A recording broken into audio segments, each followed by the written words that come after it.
There was a wheelchair in the front row. John Wayne's face showed nothing. But the decision he made stopped the entire set. The year was 1976. Monument Valley, Utah. Red dust settling in the afternoon heat. The film was The Shootist, John Wayne's final western, though not everyone knew that yet. The set was alive with the controlled chaos of movie making, cameras rolling on tracks, grips adjusting reflectors, the director calling positions through a megaphone. Wayne stood in costume. Weathered leather vest. Dusty shirt. The hat he'd worn in 100 films. 58 years old. Dying of cancer, though he hadn't told the crew. The weight of that knowledge sat on his shoulders like an extra piece of wardrobe. They were setting up for a street scene. Simple blocking. Wayne walks from the saloon to the hitching post. Delivers 3 lines. Standard stuff. He'd done it 1,000 times across 4 decades. The studio had invited some visitors that day.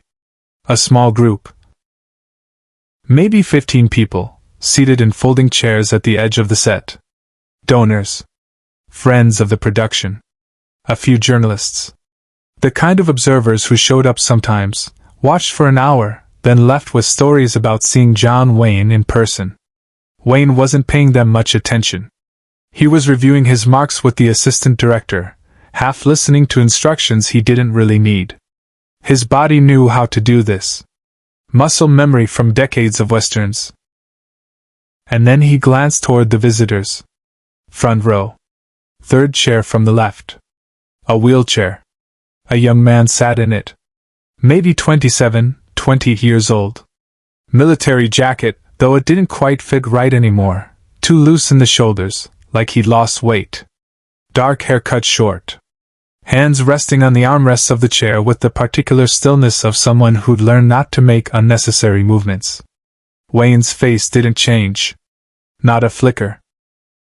But something in his posture shifted, the way a compass needle moves when it finds true north.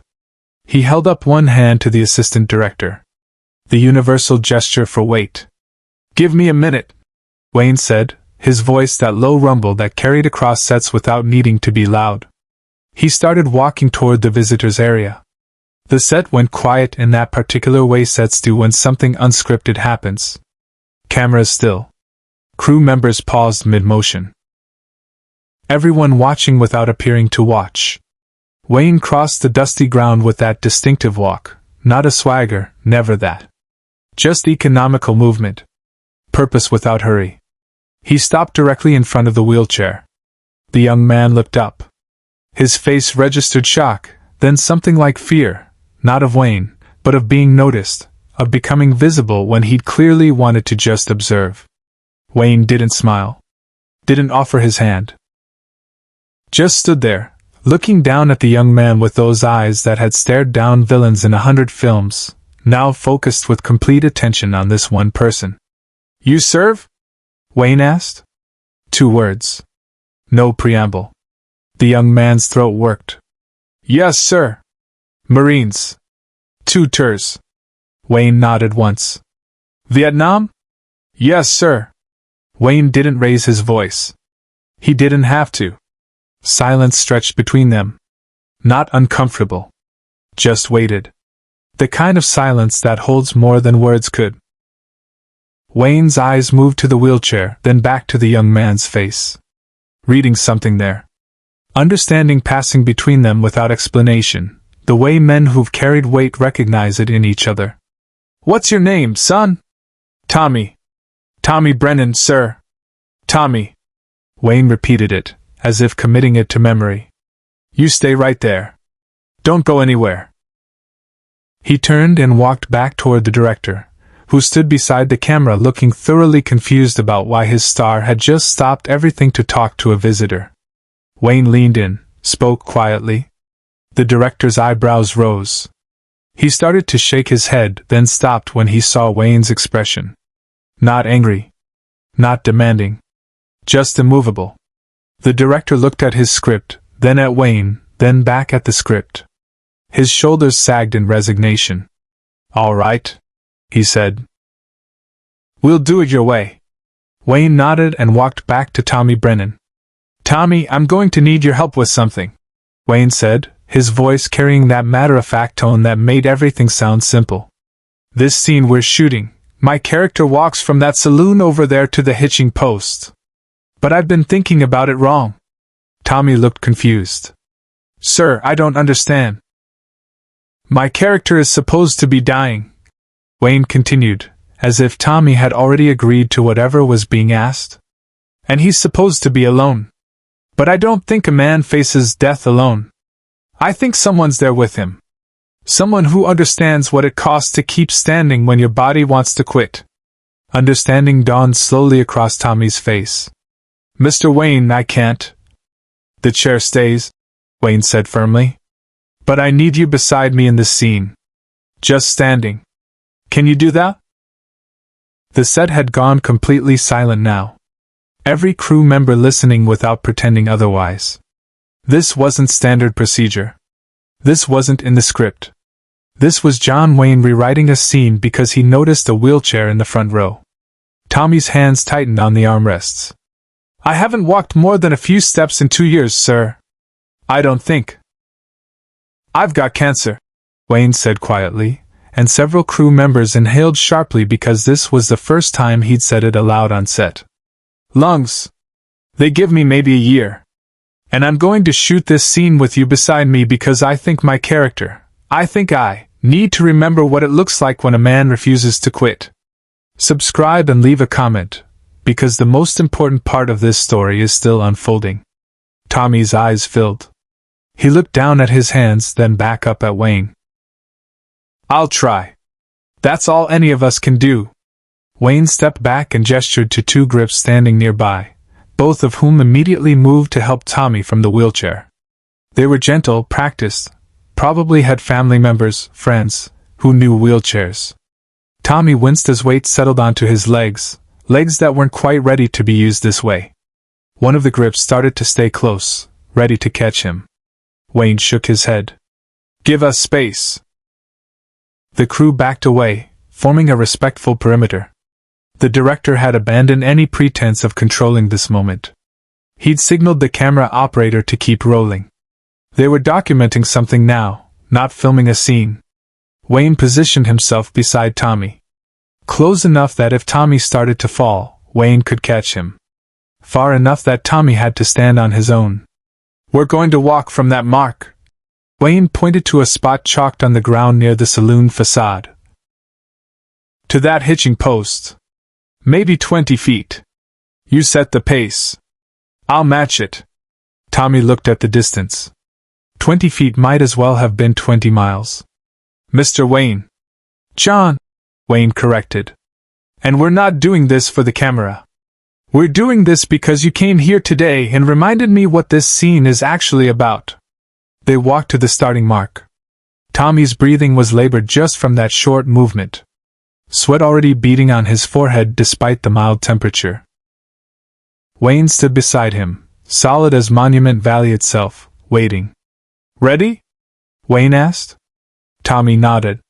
They started walking. Not the confident stride of a movie cowboy. Not the practiced gait of an actor hitting his marks. This was something else entirely. Two men moving forward because the alternative was standing still. Tommy's right leg dragged slightly. His left compensated. 3 steps. 4. His jaw clenched with effort that had nothing to do with acting. Wayne matched his pace exactly, slowing his natural walk to stay beside this young Marine who was fighting his own body for every inch of ground. The crew watched in absolute silence. Someone had killed the generator. No camera noise. No lights humming. Just 2 men walking across a patch of red Utah dust while everyone who witnessed it understood they were seeing something that transcended filmmaking. 10 feet. Halfway there. Tommy's breathing was harsh now. Audible. He stumbled slightly and Wayne's hand moved. Not to catch him, but to hover near his elbow. Ready. Respectful. Letting Tommy decide if he needed help. Tommy straightened. Kept walking. 15 feet. Almost there, Wayne said quietly. Not encouragement. Just fact. The kind of statement a man makes to himself when the finish line is in sight and quitting isn't an option. 18 feet. Tommy's hand reached out, grasping for the hitching post that was suddenly, impossibly close. His fingers closed around the weathered wood and he held on like it was the only thing keeping him upright. Which maybe it was. Away from the cameras, Wayne made a choice no one expected. Wayne stood beside the hitching post, beside Tommy who was leaning heavily against it now, breathing like he'd run a marathon. And then Wayne did something that would be talked about on film sets for the next 50 years. He reached into his vest pocket and pulled out a folded piece of paper. A letter, by the look of it. Worn at the creases, like it had been opened and refolded many times. "My son Michael wrote me this," Wayne said, his voice low enough that only Tommy and the closest crew members could hear. "He wanted to enlist. 1968. I told him no. Told him to finish college first. By the time he graduated, the war was ending and he never went." Tommy looked at the letter, confused about why Wayne was sharing this. "I never served," Wayne continued, and the admission cost him something. You could see it in the tightness around his eyes. "World War II, Korea, Vietnam, I made movies about all of them. But I never went. And there's not a day I don't carry that." The set was so quiet you could hear the wind moving through the valley. "Michael's letter," Wayne said, holding it carefully like it might disintegrate. "He wrote to tell me he didn't resent me for stopping him from enlisting. That he understood I was trying to protect him. But see, I don't know if I was protecting him or protecting myself from having to face what you've faced. What every man who actually served faced." He held the letter out to Tommy. "I want you to have this. Not because it says anything important, but because carrying it reminds me that the brave thing isn't making movies about heroes. The brave thing is being one. Like you?" Tommy's hands shook as he took the letter. "Mr. Wayne, John. I'm not a hero. I'm just a guy who got hurt doing his job. You walk 20 feet on legs that don't work right," Wayne said simply. "After sitting in that chair probably wanting to be invisible. You did it because I asked? That's courage, son. The real kind. But what followed would stay with everyone who witnessed it, forever." Wayne reached up and unpinned something from his vest. A prop badge, the sheriff's star his character wore in the film. Cheap metal. Probably cost $3. Worth nothing except what it represented. He pressed it into Tommy's palm, closing the young man's fingers around it. "This is for the scene we just shot," Wayne said. "The one where you reminded me what my character is supposed to understand. That dying isn't the hard part. Living with what we carry, that's the weight. And you're carrying yours standing up." Tommy was crying now, not bothering to hide it. "I don't know what to say." "Don't say anything. Just remember that when John Wayne needed someone to show him how his own scene should go, it was a Marine in a wheelchair who taught him." Wayne straightened, looked at the director, who was wiping his own eyes and nodding. "We got what we needed," the director called out, his voice rough. "That's a wrap on this setup." The crew erupted, not in applause, but in that particular sound crews make when they've witnessed something that matters. Respect. Recognition. Two grips moved forward to help Tommy back to his wheelchair. Wayne watched, then walked with them, one hand resting briefly on Tommy's shoulder as they lowered him into the chair. "Thank you," Tommy whispered. Wayne shook his head. "Other way around, son." The scene they shot that day never made it into the final cut of the Shootist. Too raw. Too real. The studio didn't know what to do with footage of John Wayne walking beside a wounded Marine, teaching himself how to face death with dignity. But the crew kept a copy. Passed it around quietly. Showed it to young directors and actors who needed to understand what it meant when someone said John Wayne was more than just a movie star. Share and subscribe. Some stories deserve to be remembered. Tommy Brennan kept the letter and the prop badge in a frame above his desk for the rest of his life. When he died in 2003, they were buried with him. John Wayne died 3 years after that walk across the Monument Valley set. Cancer, just like he'd known it would be. But on that afternoon in 1976, two men walked 20 feet together and proved that courage isn't about never falling down. It's about standing back up when your legs don't work anymore. And sometimes, it's about knowing when to walk beside someone who needs to remember they still can.